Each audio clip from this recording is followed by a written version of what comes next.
This is about teaching English in Mexico, border towns compared to inland, and my experience of my years in Mexico. I spent in total about 3 years in Mexico, but not consecutive.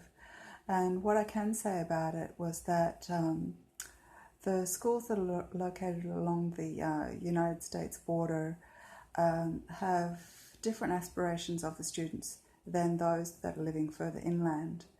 Um, the textbooks that they're using along the border towns tend to be more of a budget style textbook. They don't have colour photographs, they're usually drawings in the books, and the dialogue in the books to practice English is usually about budgeting on low incomes, um, the aspirations of the families that send their students to their schools are not as high as perhaps as you would find in Mexico City or on the Gulf Coast.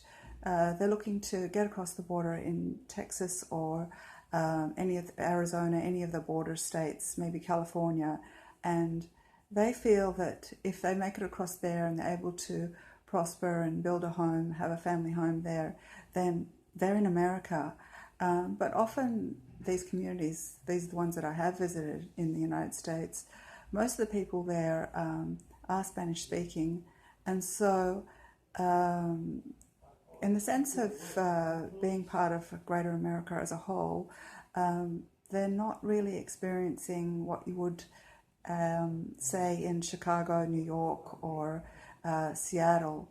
And I remember one textbook I was using, the dialogues kind of was surprising to me. It said something like, why does Angela not have enough money? You know, it's practicing speaking English, and you're teaching American currency and how to use American currency in the United States and how to find budget supermarkets and that sort of thing. So you're serving a different demographic as a teacher than you would, say, on the Gulf Coast or in Mexico City. On the Gulf Coast, often you're teaching the families of petroleum engineers, Pemex, or if you've been posted to a university in Mexico City, the students might spend a year in the United States or Canada. In their second or third year of study, it might be in one of those cities in the northern part of the United States that I've just mentioned, Chicago, New York. It might be somewhere like Colorado. And from there, if they're able to either spend a year abroad in Canada or the United States, they can possibly elect to stay as a student, and then while they're a student in the United States, they can apply to become citizens, providing they finish their degrees in the United States and are working for the next 4 or 5 years. The laws are on parallel with what's required here in Australia, as I understand it, and it was a new experience for me teaching American curriculum when I was in those border towns, because I am Australian, and teaching both historically black history and the white history that is in most of the mainstream textbooks in the United States. So I saw cultures from three different perspectives, from Spanish as well, and I just wanted to share my thoughts about it. A word of caution for teachers who are thinking of teaching in any of the border towns in Mexico. It's some of those terrible stories that you hear about on CNN about towns being overrun with drug lords and that sort of thing.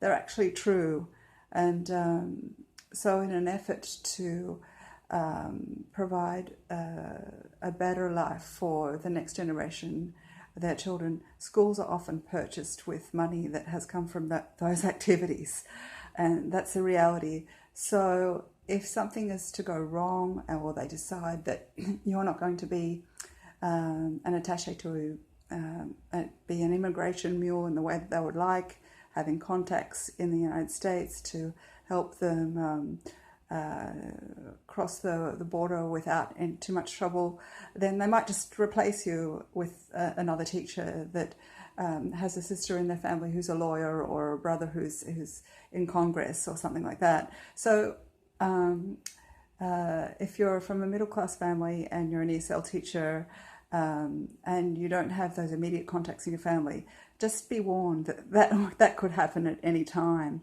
And one school I was in had a new teacher every 3 months. And the teacher before me was a really nice person from Canada. She was lovely. She was a nice family and studied a degree. But when they realised that she wasn't going to be a part of that, and I didn't want to be a part of that either, it quickly swept away.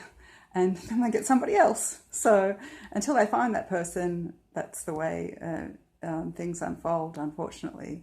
So just be wary of that. And the whole constructed environment can turn on you if they find that you're not that person in any given town on the border between the US and Mexico.